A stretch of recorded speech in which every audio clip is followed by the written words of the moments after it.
Got legal questions? We've got the answers. This is Court Radio. And now here's your host, Dean Weitzman. Oh, good morning and welcome back.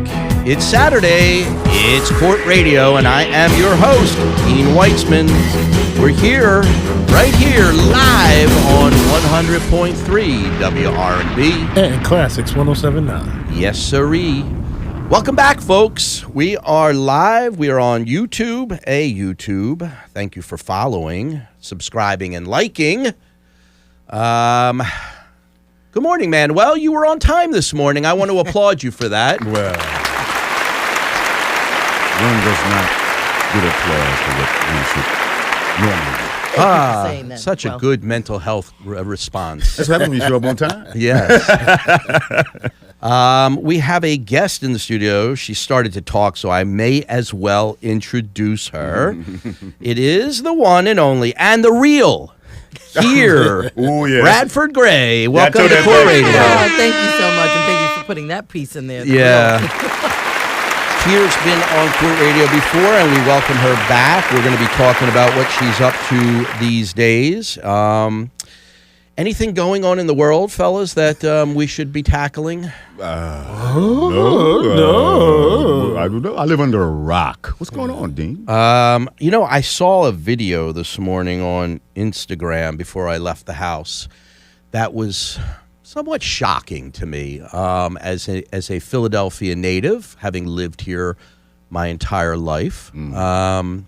This was two people. They sounded like they were from Ireland, Scotland, somewhere over on the other side. They had a brogue, did they? Yes, they did. And they were here, I suppose, maybe for the soccer, maybe. Oh, yeah, maybe. I don't know. They were here visiting, and they were taking the subway. And they were filming down... Hold on, wait. What were you doing in the subway? No. Instagram. Oh, okay, good. Just be clear. Well, just be clear. It's been a minute since I was on the subway. It's been a minute. Even down there. Down there, yeah. Been a minute. It looked like a dungeon, like a serial killer's lair. Yeah, that's what it is. Fluids dripping from the ceiling, paint chips dropping, people sprawled on the subway floor in some state of unconsciousness. It was wild. I looked at this like my eyes were wide open. I could not believe it. That was you took the pill. Welcome to the real. This is the like Matrix. This is the city of brotherly love. Dean, I need your description for a case I have. Fluids dripping from the ceiling. What is the Phantom of the Opera? The catacombs. right now. Oh my God! That bad. This and this is the condition the city's in as we welcome the world to our home for this soccer tournament, for this football tournament. What? I couldn't believe it. That is so SEPTA. Folks, I don't know who's taken the subway. YouTube, who's been on the subway recently, and what was your impression? And do you just walk through it like it's normal? Yes. Okay, that's wild. Been there, done that. You step over people. You All step the time. over things. You try to step over puddles that you don't know what Yeah. substance that might be. Yeah. And the smells they describe. Like, wow, man. We got to do a better job. We got to do a better job. There used to be a whole city down there, man. Back in the days of early Janie Blankwell, Lucian Blankwell. You go down listen, there, this there'd be gets people. back to what I talked about when we were off air before we came on. Yeah. Mental health. Yeah. Mental health needs to be the most significant priority in this country. Can we give an applause? Yes, it But we came down the last state facility we never put anything in its place. Not that it was great. No, but it there was wasn't. never anything else. I worked at Byberry Did you really? back in the day. Yeah. wow. Boy, that's some stories to tell. Oh, my Lord. Oh, I yeah, believe it. Scary. I mean, really scary. And so they weren't doing it right. We really do need to take a page out of somebody else's book because somebody must be doing it better than us. Because anybody can do it better than us. I'm going to tell you when it will happen. When there's money in it. Yeah. Well, maybe we should, instead of putting money in prisons, we should be putting money in mental health. So that people Okay, won't but- go to prison. Yeah. Because, Right. I mean, listen, Yeah. we're talking. But people have to make money from it. You follow me? There I has do. to be a financial incentive. there has to be an incentive. Okay. There has to be. Let's incentivize it. There you go. How? With whom? Who champions that? Well, I don't know. Here at Court Radio, we've been championing it for, Yeah. more than a decade. And remember that. Yeah. Anyway, all right. We got Kier Bradford Grey in the studio. I like this conversation. She's a civil rights litigator. Yes. When did you don that aura? Yeah, well, recently. So, let me say this. I've always... I mean, when you were working, Yes. for the state and you were The federal government, yeah. you were in that kind of arena, right? Yeah, I was in a more narrowed area, right? So I was dealing directly with criminal law and not taking the criminal substantive law onto the civil rights stage, which is a different analysis. And this area of law that I'm in, while I have a subject matter expertise in more of the police and municipality matters that would give rise to civil rights, you have to now know what is a civil rights claim, because not everything that's offensive or harmful can rise to the level of civil rights. The funny thing is, this is kind of what you were probably planning to do when you were running for the Attorney General of Pennsylvania. You're such a genius. This is exactly my plan. This was exactly my policy plan for the Attorney General. So now you're doing it and making money at it. Look at this. I mean, Look at God. Well, you flipped the script. we've got money on the table. Let's say that. Okay. Fighting for that money is definitely hard. What is the difference? Tell us what rises to a civil rights action, because everybody who has an interaction with the police and has a bad outcome doesn't necessarily mean it was a civil rights violation. That's true. So let's just start with the basic premise. A civil rights claim generally arises when someone's legally protected rights are violated, and these legally protected rights are usually guaranteed by the Constitution or state or federal laws, when they're violated by another party. Not every party can be sued for everything, but anyone who's a government official who violates certain rights, and generally when it's the police, we're talking about the right to be free from searches, unreasonable searches and seizures. And while that sounds very kind of boxed in, searches and seizures are anything from police brutality to death by police when you're not armed, things like that. But things where people have suffered residual effects by police interactions and encounters that they can say, hey, I've broken my bone, or I got some real serious mental trauma based on what they put me through. Now, nowadays, we see this, or we've seen this a lot with the federal government with ICE. So ICE attempts to stop somebody. Maybe they have a reason, maybe they don't. It goes too far. That person is beat down, maybe harmed significantly. Does somebody who's not a citizen of the United States have a right to bring a civil rights violation against a federal entity? Well, I would say yes.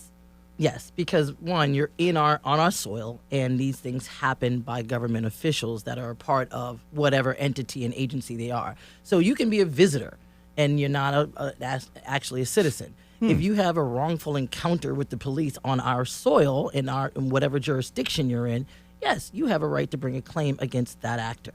Nice. Is this protected by the Constitution? Yes. That's for certain. That is for certain. As long as you're on our soil. What's protected by the Constitution is your right to be free from unreasonable searches and seizures and unreasonable force by the police. So if I go somewhere else, another country, and something happens to me, just because I'm not a citizen doesn't mean I don't have a right to sue for their negligence or for their willful and malicious conduct.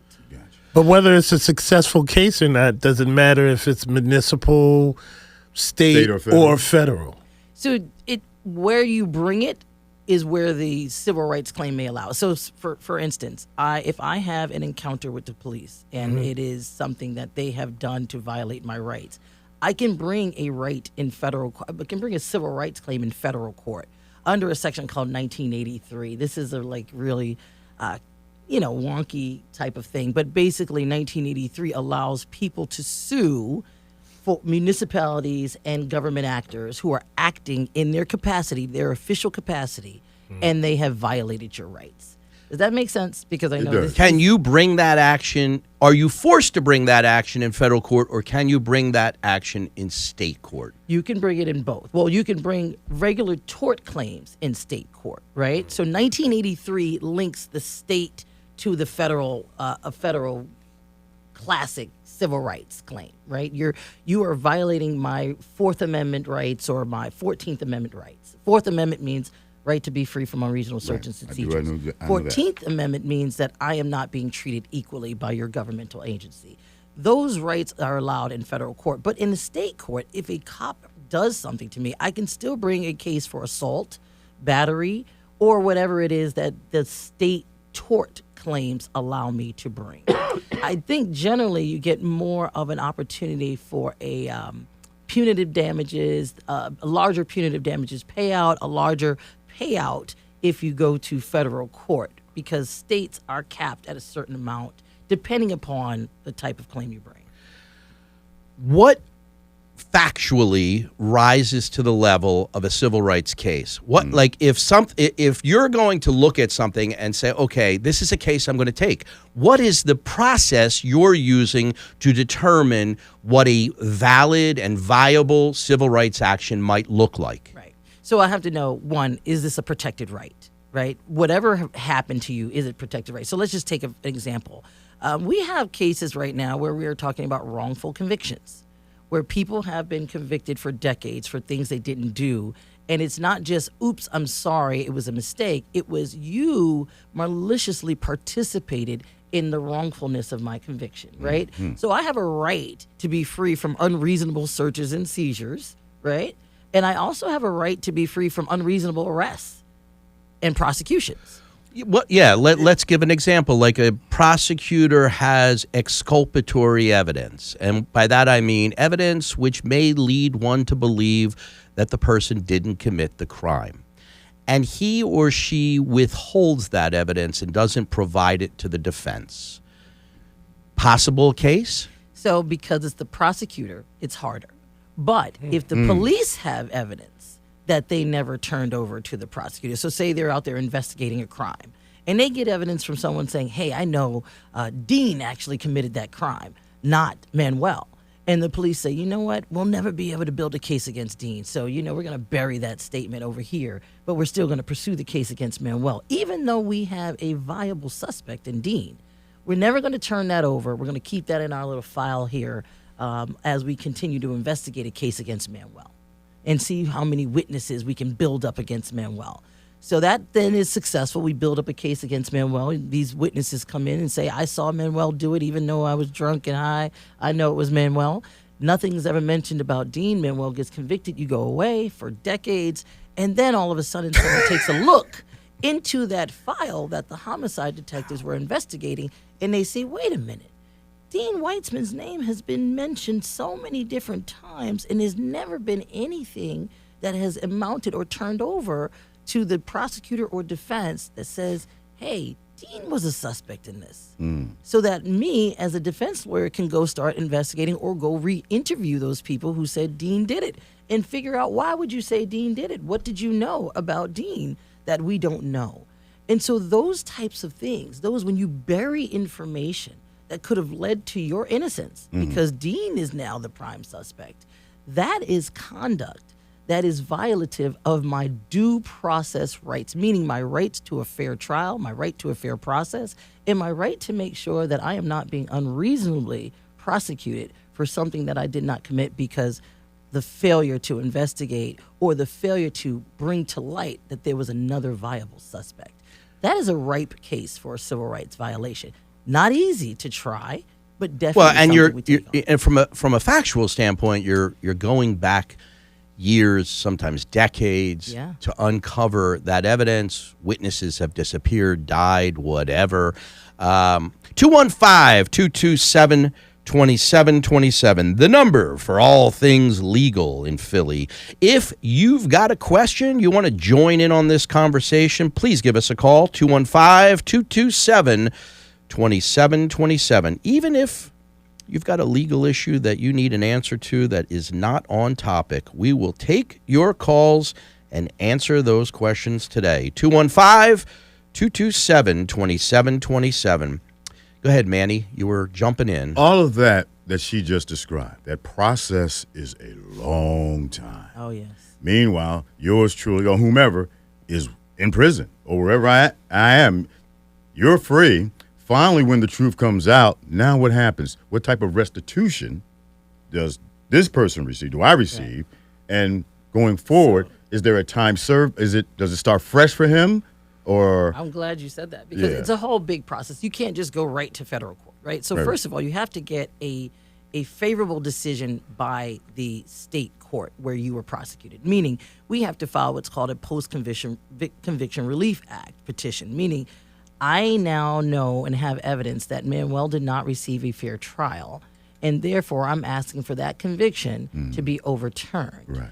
And so we would go to court and say, hey, I've got all this evidence, and generally you have witnesses that are now coming forward and saying, hey, I testified against Manuel, but it wasn't true. I did that because the police coerced me. They told me if I wouldn't do it, they wouldn't let me leave unless I picked out Manuel. So generally you need just more than Dean was a suspect. You need other evidence and other witnesses to corroborate. Oh, it is a lot. I mean, think about it. You're trying to prove wrong a conviction that was rubber stamped by many, many different people way back when. Some who may not even be around. Against someone who's very disposable to the justice system, meaning most of these people are people that come from very low-income neighborhoods that really don't have access to a lot of social capital. Right. So these are generally the people you see in this predicament because many people who are prominent would have more of an opportunity to fight that in the moment. Better resources. However, once we get that favorable outcome by the state court where they say, you know what, you're right,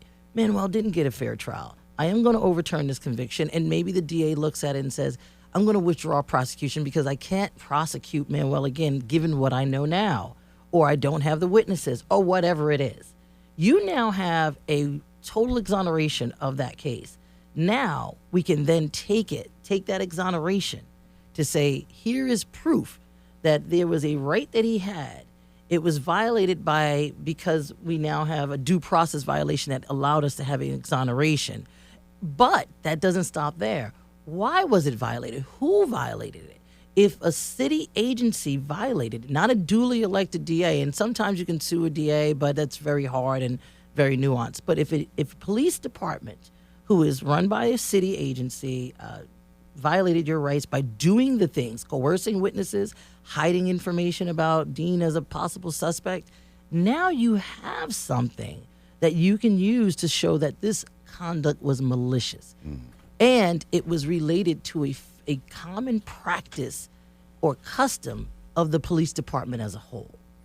So if they have a history of burying information about viable witnesses who they know they just can't build a case upon and coercing witnesses, if that history was allowed to go on and allowed to be a part of that agency's custom or practice, now the city is on the hook for what that police officer was doing. Do you need to wait for the underlying criminal case to resolve before you can bring a civil rights action? Yes, because you need a favorable outcome.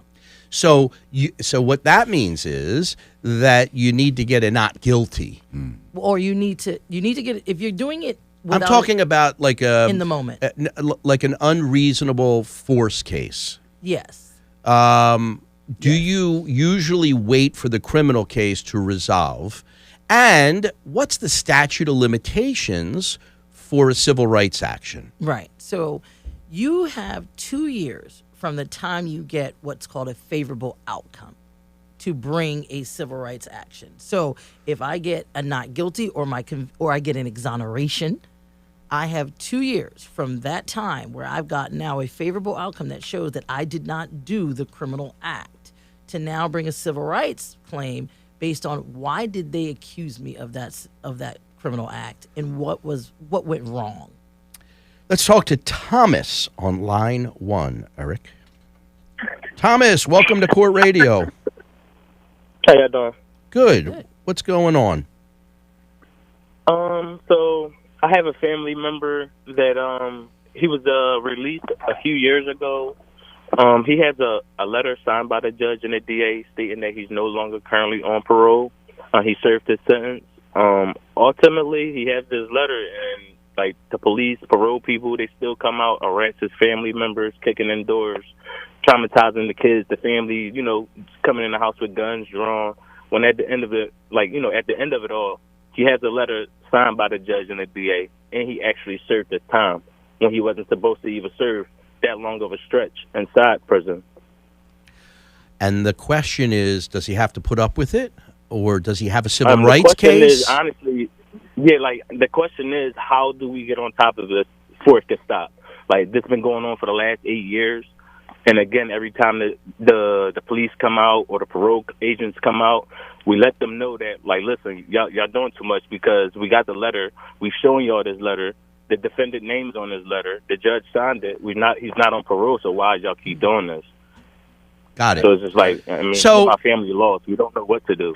Okay. Well, I would say that in that situation, your cousin, the person who's the subject of this unreasonable search, unreasonable interaction with the police, needs to speak with an attorney, needs to review what is going on, why it's happening, and whether there's a cause of action. You have to sit down with somebody. Kier, how does somebody get in touch with you? And let's talk for a moment about where you are. What firm are you with? Yeah, we should do that. So I am with the Marone law firm. So Joe Marone, he was doing these things, these wrongful convictions, and this is something I wanted to get into because I know the intricacies of it. And what this gentleman is saying is really a problem that people have had to endure without knowing who to go to. So you can connect with me at the Marone law firm. That's Marrone law. If you just Google Marone Law, it will bring up our page, bring me up, and you can just reach out to me that way. You can also call 215-732-6000. However, what he's talking about right now is a violation of rights to be free from unreasonable searches and seizures. If, in fact, his paperwork says what it says, I've never seen a letter from the judge saying you're done.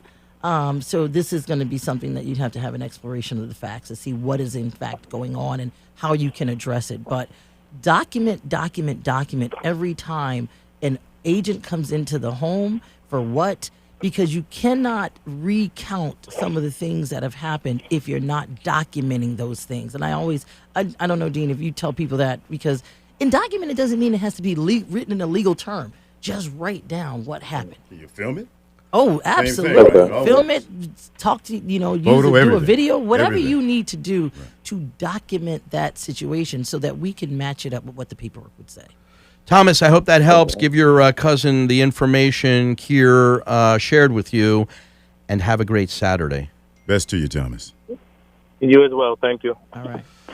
215-227-2727. The number for My Philly Lawyer, the number for Court Radio Saturday mornings. And we're here to help you. If you've got a legal issue or question, give us a call at that number. What type of evidence do you find to be the most beneficial for you to begin building a case? So it depends on what case it is, right? So say, one of the things I also am doing now more so than ever is employment discrimination. Those cases, and it's sad, but I've gotten a lot of African American women who had higher positions in companies who have been a part of what I would say a wave of really being taken out of the workforce. And so I've got a lot of those. And what evidence is the best evidence to me is any email information that is going to a supervisor that is speaking to a particular issue. Because I want to know if your termination was retaliatory, if you are talking about issues and challenges in the workplace and you are pushing supervisory people or people that are over you to change or fix things, and there's there's very little feedback from them, or there's not much dialogue that shows that they're working with you, and then all of a sudden you are now terminated. That seems that you are now being terminated for exercising your First Amendment right of speaking out. And so while employment is at will, as you know, there are certain reasons why you cannot terminate. So everything depends on the documentation that you have, whether it's video, whether it's paperwork, whether it's email. Whatever it is, you have to build your own record of what's going on, because for me, I can't tell a story without the evidence. 215-227-2727. You know, evidence is important. It may be the most important thing you can bring to an attorney when we are trying to help you figure out whether your rights have been violated. Nowadays, email evidence is as good as it gets. You know, Timestamp for one, Yeah. dated and everything. and From a URL, you know whose computer Yeah. came from. witnesses are another area that could be very helpful. Yes, if you're in a workforce and your witnesses are coworkers who may want to keep their jobs, they may not be willing to come forward. But if you've shared emails with folks in the workforce that supports your position, those emails are awesomely good to prove your case. Your prior performance standards. Yes, If you've been, glowingly talked about by your employer, all the way up to the point where you're complaining about something, and then you lose your job, that's kind of, a red flag that something more is at work here. In any event, they come to you, they bring this information. What do you do then? I mean, how do they pay you? Great question. So this is where we're, it's always a hard road here. So when you're looking at what do you get on the back end, right? If the back end is enormous, generally you take a percentage of that. But if you're dealing with an employment discrimination case, generally we're not talking about millions and millions of dollars if your job, unless your job was the CEO of Johnson & Johnson, right? Yes, you would expect to have earned millions over the lifetime of your employment there. But many people, we're talking about, their salaries, their yearly salaries, and maybe some punitive damages for what they've suffered. So you have to put some money on the front end. We have to then talk about a payment option so that I can start the work, because it does take money to put a case in suit. You've got to pay for experts. You've got to pay for depositions. You've got to pay for certain filings. So you need to be talking to your client about what do you have and figuring out, is there a way that you can do a contingency fee from the front end and then take a percentage on the back end, trying to split it up like that, making it more economical, because to be truthful, if people are out of their job, they don't have the money. Amen, And this is where it makes these things very hard. And this is why agencies such as the Pennsylvania Human Relations Commission, the Attorney General's office, agencies are the best ones to bring causes of actions against discrimination for people who don't have a lot of means. But when people need a lawyer, you've got to figure out, what does that compensation look like? And that's not always an easy exercise. I'm sorry. That's all right. Whatever your little thought was, hold on to that, okay? Because we're going to take, we're going to take a quick break, folks. We're up against our half hour. We'll be back in 2 minutes to take your calls. Yeah, this is such a hard thing to talk about. It's hard to You're still on YouTube. explain. Yes, we are Always. still YouTube. live on YouTube. Always on YouTube. I warned you. But that's all right. I'm just saying, it is a She's the hard best thing at this, to y'all. explain, because it's really complicated and complex. How long have you been at Marone? Almost 2 years, 18 months. 18 months. I can put it here. What is it? It's my case. Now it was. I turned this studio upside down. Oh, wasn't here. my God. That was what you were asking about? I thought you had like And it was a right there? bag No, it with, wasn't right with here. your wallet and keys in it or Stop something. it. It was not right there. They're messing with you. You're on candy. Remember, camera. guess what? Remember that episode of the Twilight Zone where, like, every minute before, people are putting things back together, and when they put things in the wrong place? Exactly. It wasn't. Well, Dean, you know what, too? I want to ask you, how do you vet? I mean, you do catastrophic injuries, so those are different, right? But before you started, Sometimes- how did you We got vet the check. cases? Trust me. How did I? Vet. Somebody put this back. All right, well, My Doesn't matter. vetting process You know, was I'm much good. less